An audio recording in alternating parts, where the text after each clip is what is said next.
Dear viewers, अस्सलाम वालेकुम। कैसे हैं आप सब? उम्मीद करती हूँ कि ठीक होंगे, अल्लाह की रहमत में होंगे। आज साल्ट्स का टॉपिक स्टडी करेंगे हम। 10th क्लास का ये टॉपिक है। इस टॉपिक को स्टार्ट करने से पहले अगर थोड़ा सा बेसिक नॉलेज आप रिकॉल करें तो आपको पता चलेगा कि साल्ट्स क्या होते हैं।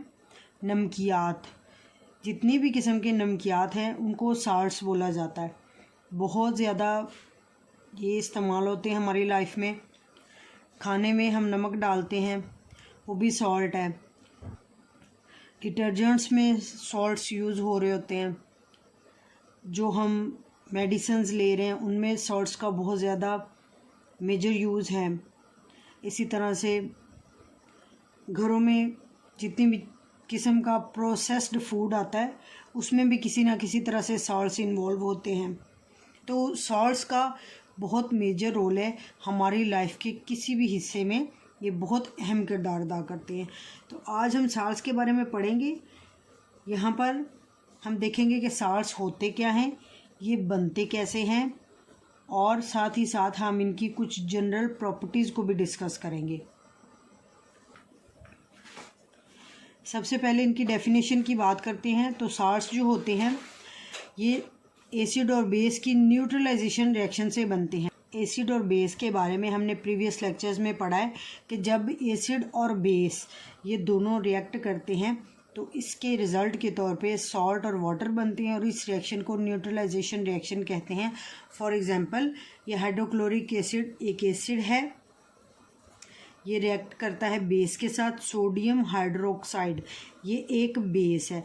जब ये एसिड और बेस रिएक्ट करेंगे तो इनके रिज़ल्ट के तौर पे, इनके रिएक्शन के रिज़ल्ट के तौर पे सोडियम क्लोराइड बनता है। ये एक सॉल्ट है, NaCl। ये वो सॉल्ट है जिसको हम खुर्दनी नमक बोलते हैं, आम नमक भी बोलते हैं, जो हम खानों में इस्तेमाल करते हैं, अचार वगैरह में डालते हैं, खानों को खुश जायका बनाने के लिए इस्तेमाल किया जाता है। और साथ ही साथ पानी बनता है। तो ये न्यूट्रलाइजेशन रिएक्शन जनरल रिएक्शन है जिसमें हम समझ सकते हैं कि जो सॉल्ट हैं वो किस तरह से बनते हैं। ये एसिड और बेस का रिएक्शन होगा जिसको न्यूट्रलाइजेशन रिएक्शन बोलते हैं। ये पूरा रिएक्शन न्यूट्रलाइजेशन का रिएक्शन है। इस रिएक्शन के नतीजे के तौर पे सॉल्ट बन रहा है और साथ में पानी बन रहा है। यहाँ पर देखें तो सॉल्ट बनेगा कैसे। सॉल्ट बनता है, एक आयन एसिड से आता है, दूसरा आयन बेस से। अब यहाँ पर एसिड क्या है, हाइड्रोक्लोरिक एसिड, और बेस है सोडियम हाइड्रोक्साइड। सॉल्ट जो होता है ना, इसके अंदर एक आयन बेस से आता है। सॉल्ट का आयन बेस से जो आएगा, अब यहाँ पर बेस क्या है, सोडियम हाइड्रोक्साइड। सोडियम हाइड्रोक्साइड का जो ये सोडियम आयन है और हाइड्रोक्लोरिक एसिड का ये जो क्लोराइड आयन है जिसको नेगेटिव आयन बोलते हैं। पॉजिटिव आयन जो है मोस्टली बेस से आता है और जो नेगेटिव आयन होता है वो एसिड से आता है। पॉजिटिव और नेगेटिव आयन मिलकर सॉल्ट बना देते हैं। यहाँ पर सोडियम क्लोराइड सॉल्ट बन रहा है। इसमें sodium ion sodium hydroxide base से आया है और क्लोराइड आयन हाइड्रोक्लोरिक एसिड के क्लोराइड आयन से आया है। इस तरह से इन दोनों का रिएक्शन होता है और ये दोनों सॉल्ट की फॉर्म में कंबाइन हो जाते हैं, बॉन्ड बना लेते हैं। यहाँ पर एसिड रेडिकल उसको बोलते हैं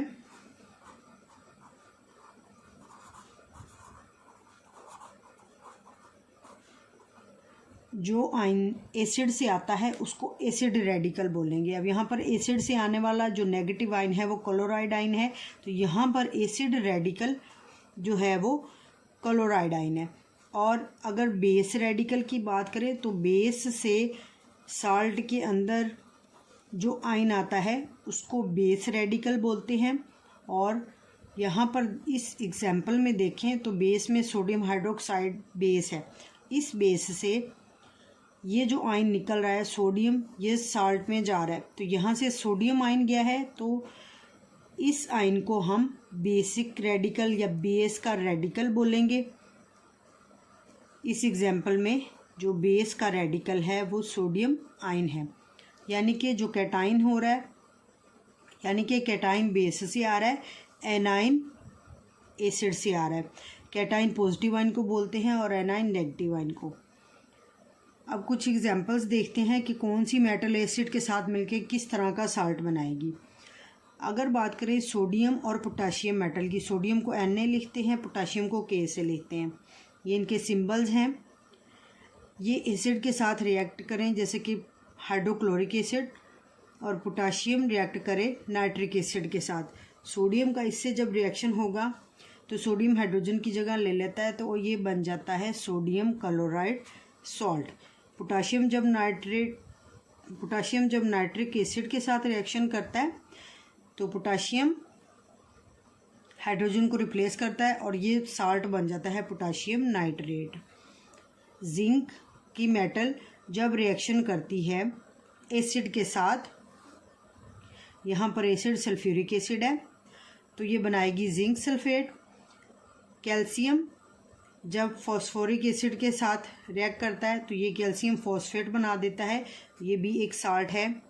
सिल्वर जब एसिटिक एसिड के साथ रिएक्शन करेगा तो ये तब्दील हो जाता है सिल्वर एसीटेट में, ये भी एक साल्ट है। ये कुछ साल्ट्स हैं और इनके जनरल फार्मूलाज हैं। यहाँ पर ये देखना है कि जो मेटल का आयन है वो पॉजिटिव होता है और ये आता है बेस से। ये एसिड के साथ रिएक्ट करता है और एसिड के नेगेटिव आयन के साथ मिलके साल्ट बना देता है। सोडियम क्लोरीन, सोडियम क्लोराइड बना देते हैं। पोटाशियम पॉजिटिव होता है, नाइट्रेट नेगेटिव होता है। पोटाशियम नाइट्रेट, कैटाइन एनाइन मिलकर पोटाशियम नाइट्रेट बना देते हैं। जिंक सल्फ्यूरिक एसिड के साथ जब रिएक्शन करता है तो जिंक इसमें कैटाइन का रिएक्शन देता है, सल्फेट एनाइन का। कैटाइन और एनाइन मिलकर एक सॉल्ट बना देते हैं जिसको जिंक सल्फेट बोलते हैं। कैल्शियम जब फास्फोरिक एसिड के साथ रिएक्ट करता है तो उस सूरत में कैल्शियम कैटाइन होता है, इस पर पॉजिटिव चार्ज होता है, फॉस्फेट नेगेटिव होता है, ये एनाइन होता है। कैटाइन और एनाइन के मिलने से कैल्शियम फॉस्फेट सॉल्ट बन जाता है।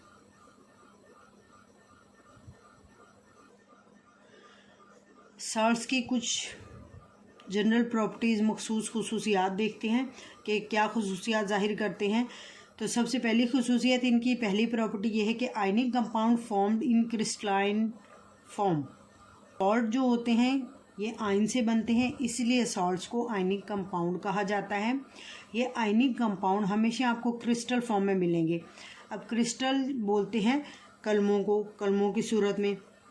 आप देखिए तो जब नमक पत्थर की सूरत में घर में आता है तो उसको देखें तो उसके अंदर से क्रिस्टल चमक रहे होते हैं। बिल्कुल इसी तरह से जिस तरह हीरे की क्रिस्टल कल में चमक रही होती हैं। तो साल्ट जो कि आयनिक कंपाउंड होते हैं, आयन से मिलकर बनते हैं और आयन्स हमेशा क्रिस्टलाइन फॉर्म में इकट्ठे होते हैं साल्ट में। तो इसलिए साल्ट को बोला जाता है कि ये क्रिस्टलाइन फॉर्म में ही पाए जाएंगे, कलमों की सूरत में इनका स्ट्रक्चर होता है। ये एक 3 डायमेंशनल स्ट्रक्चर होता है।